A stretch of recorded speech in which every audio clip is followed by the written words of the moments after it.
Hi,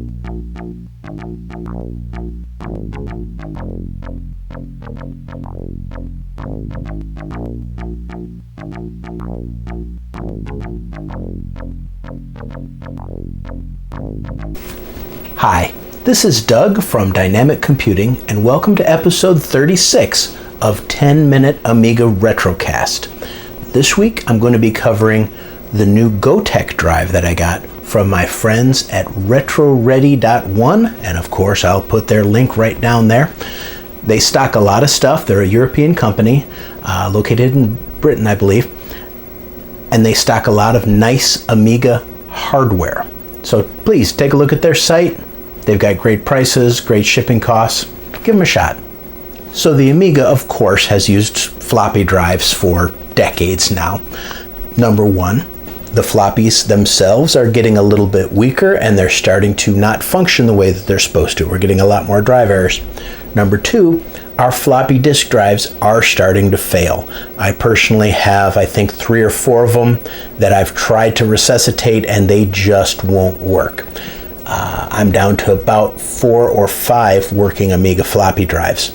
So what I decided to do was invest in one of the new GoTek drives that RetroReady is offering. Let's take a look at the drive itself. Really a beautiful thing. They've done 3D printing to fit perfectly in the Amiga 500's case.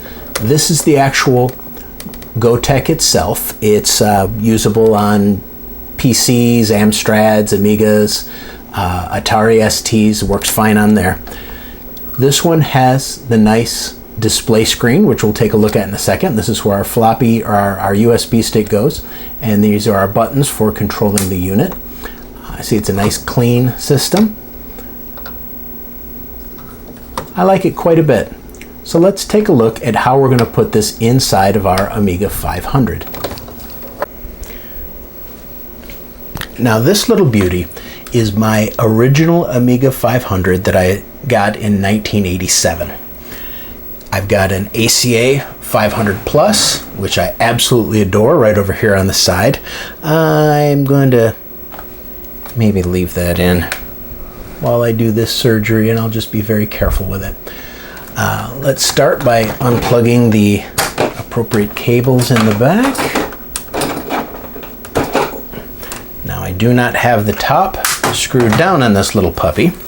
This one is going to be eventually going into my new Checkmate 1500 case from Stephen Jones. And so I'm sure hoping we get all the ACA 500 issues cleared out. I have my original Amiga 500 floppy right in here.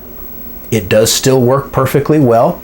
It does not line up in the case perfectly well because I have a standoff that's broken in there, so it's a little tricky to get floppies in and out. But we're just going to take the little thing out and get busy putting the GoTek in.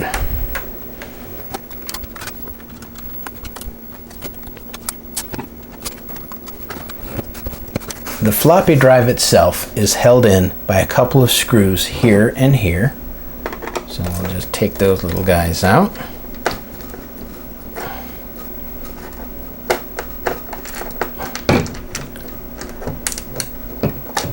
There's one.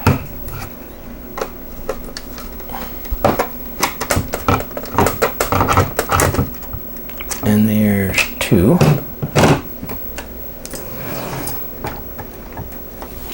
Now the floppy should just come right out. Unplug the power, unplug that, and we'll just set the little floppy aside over here. Now our little GoTek goes in exactly the same way. We'll plug the power in.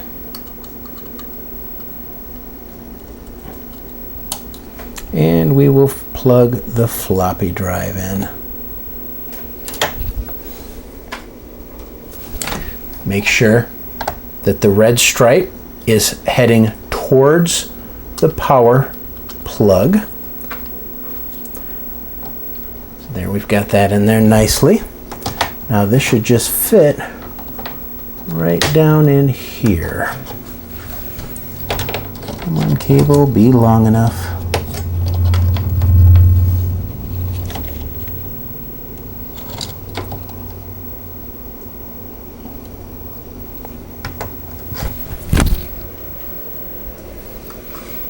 these standoffs at the bottom of the Amiga 500 drive have to be screwed into the GoTek.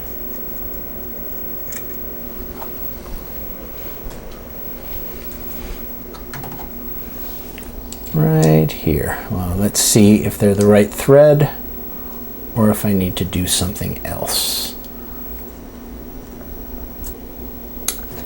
They seem to be threaded a little bit differently than my Amiga 500 drive.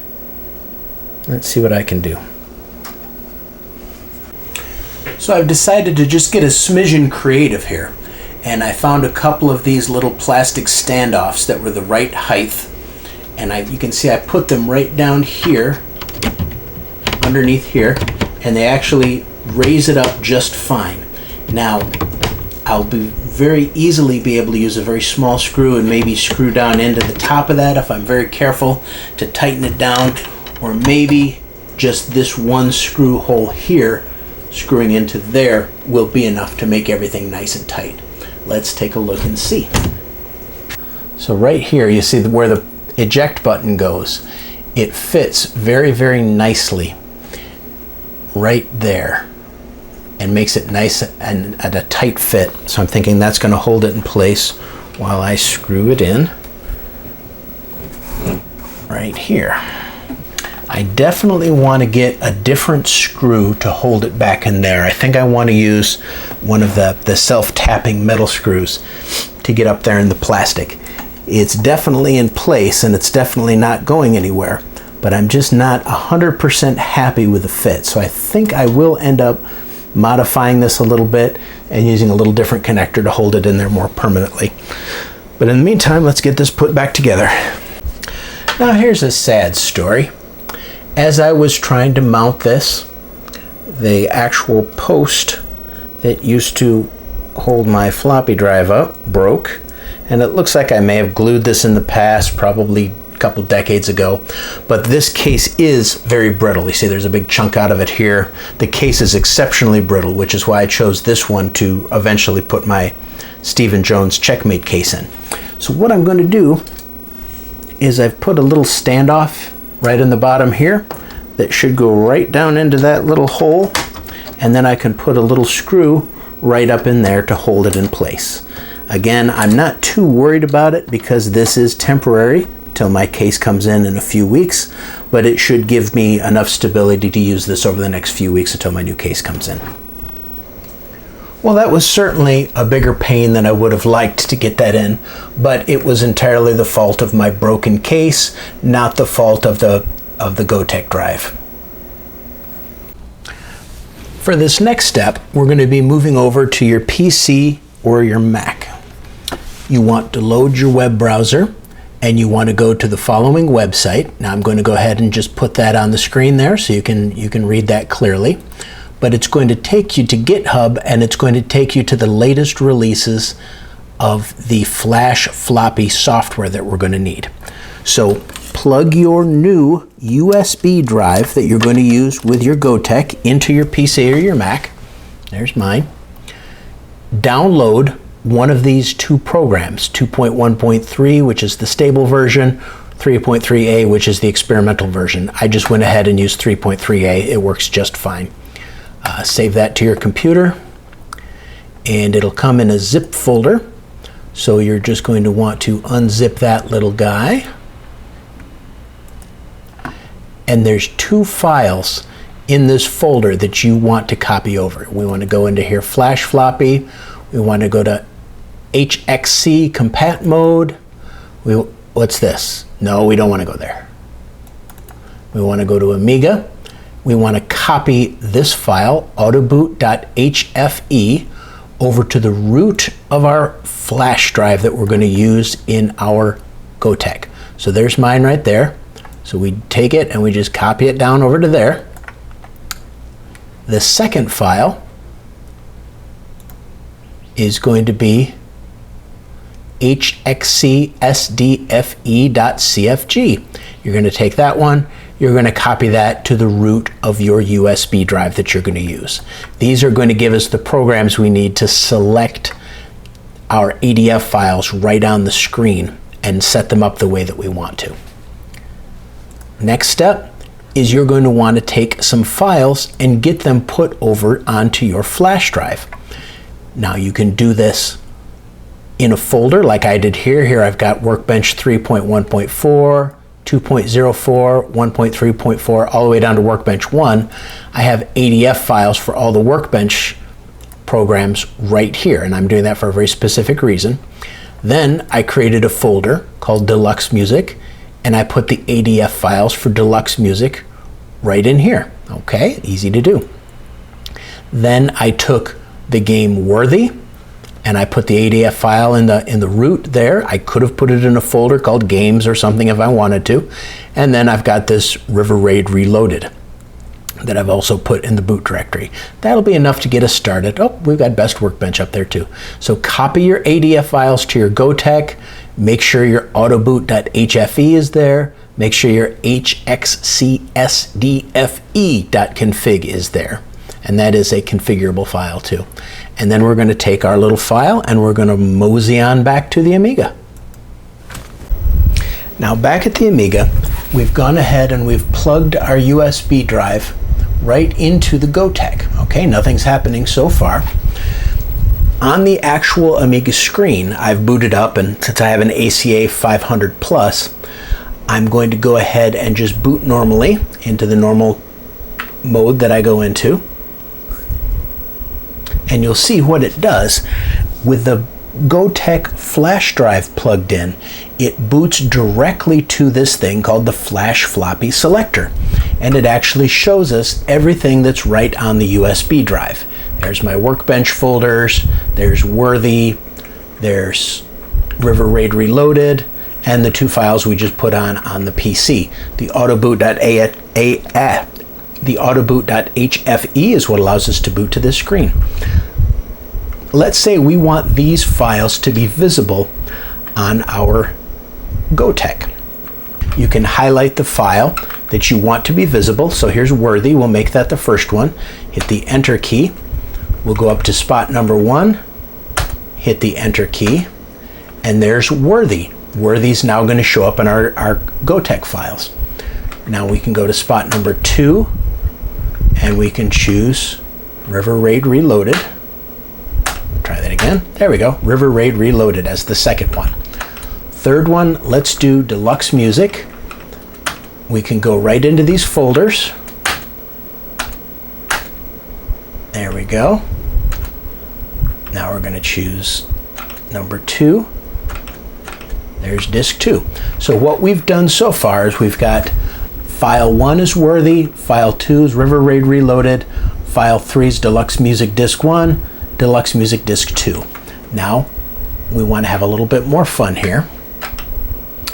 We want to say Workbench 1.0. We're going to make a disk for that.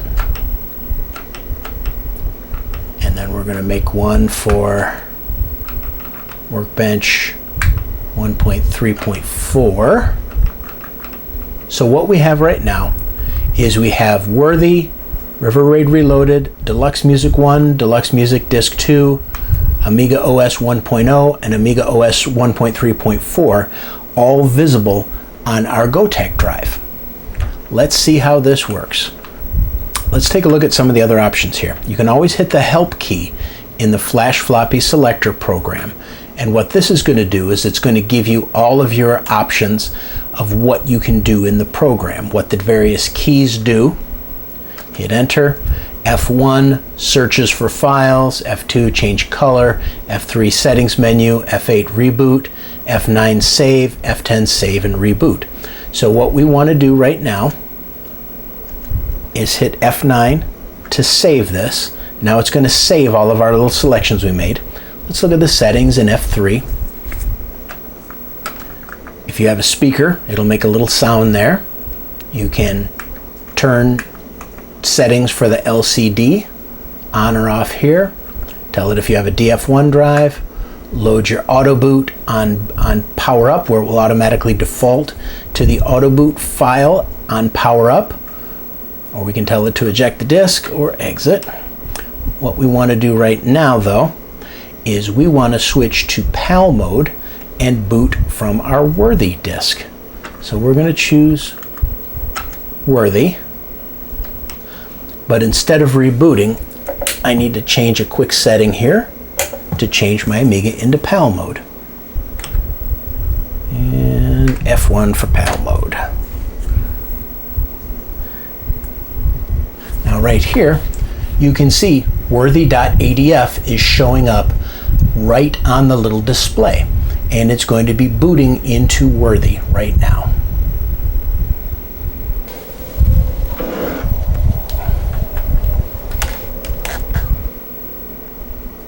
I love this intro, it's so cute. Where's my diamonds? Nope, no love for you without my diamonds. Okay, I guess if I have to.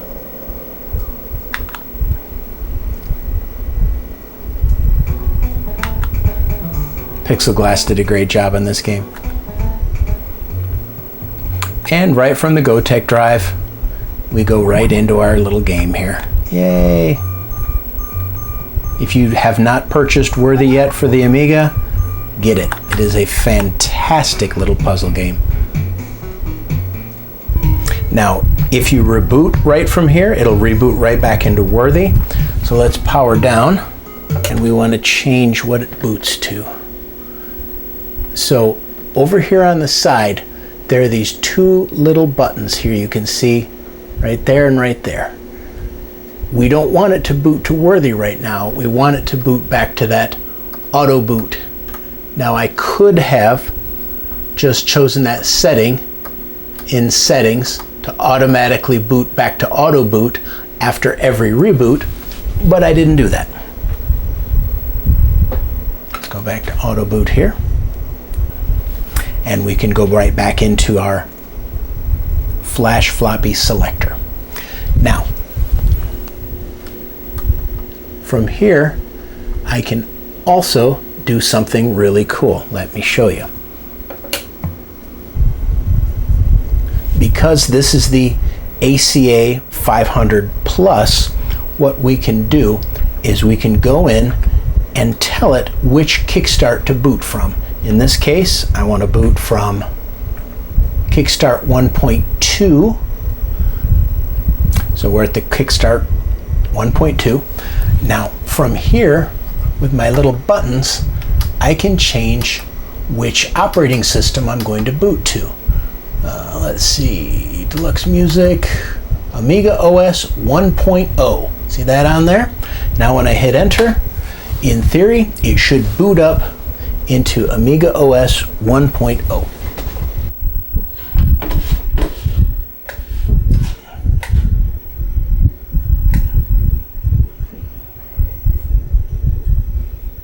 Here's a blast from the past, huh?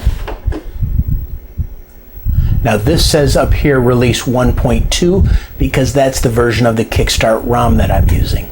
But the actual Workbench version is actually 1.0. Workbench version -1, -1. You got some nice exciting stuff here. Oh, here's the sample of the multitasking. I remember doing this so many times on my original Amiga, and watch it do multiple things at one time.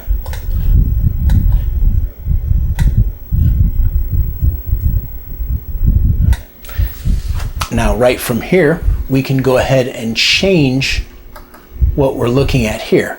Here is 1.3.4 Workbench.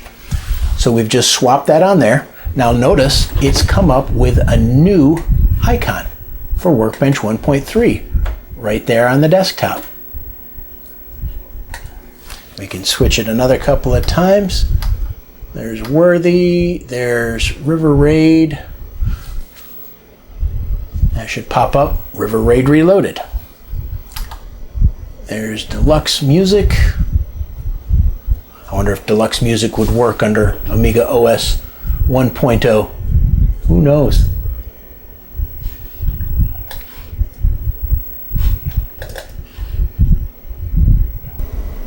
When you boot up with the USB drive disconnected like I have right down here, it's going to just boot into your normal modes that it would normally boot into. So in this case, we're going to launch Amiga OS 3.1.4. She comes right up beautifully. Then if we take our floppy, our USB stick, and stick her in there, it will automatically detect it, and it should come up with the latest disc that we were trying to use. Yep, Deluxe Music comes right up. You can change your floppies at any time. There, Amiga OS 3.1.4 meet Workbench 1.0. Too much fun. So, what's my opinion of the GoTek drive for the Amiga? I think it's fantastic. It fills a niche very, very well. It is not, by any stretch of the imagination, a way to get large files from your PC or your Mac over to your Amiga, because it really only deals with 880 kilobyte ADF files. But it does that phenomenally. If what you need to do is have your ADF files, put them on a USB drive so you can access everything on your Amiga, this is going to fit the bill fine. If you need to take a gigabyte worth of data and transfer it to your Amiga, this is not what you need. You need a different solution. It works at regular floppy speeds that you need to be aware of, so 20 to 25 kilobytes per second, but it works just like a regular floppy. Switching between the files is fairly straightforward. Little bit of a pain on an Amiga 500 because you have to look over on the side and see the name of the file on there. There are some kits that I've seen where people have actually mounted the LED externally so they can see it externally and make it a little easier to see. That's great. In my case, it's not going to make any difference because I'm going to have Stephen Jones' Checkmate case, and this thing will be right in the front. I'll be able to see it just fine. I do like using it in conjunction with a real floppy because there are times I want to use a real floppy. So I have my external DF1 drive. Works absolutely perfectly.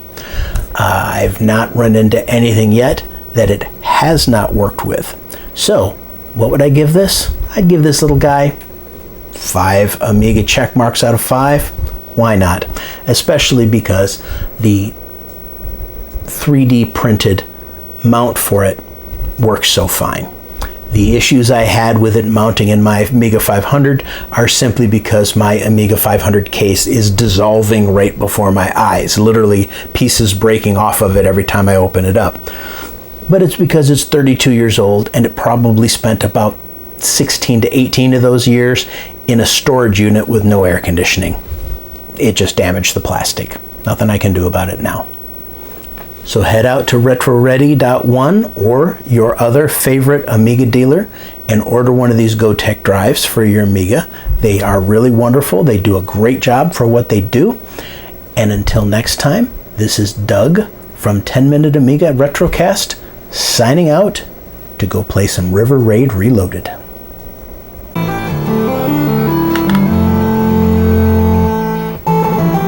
I'll warn you, I stink at this game.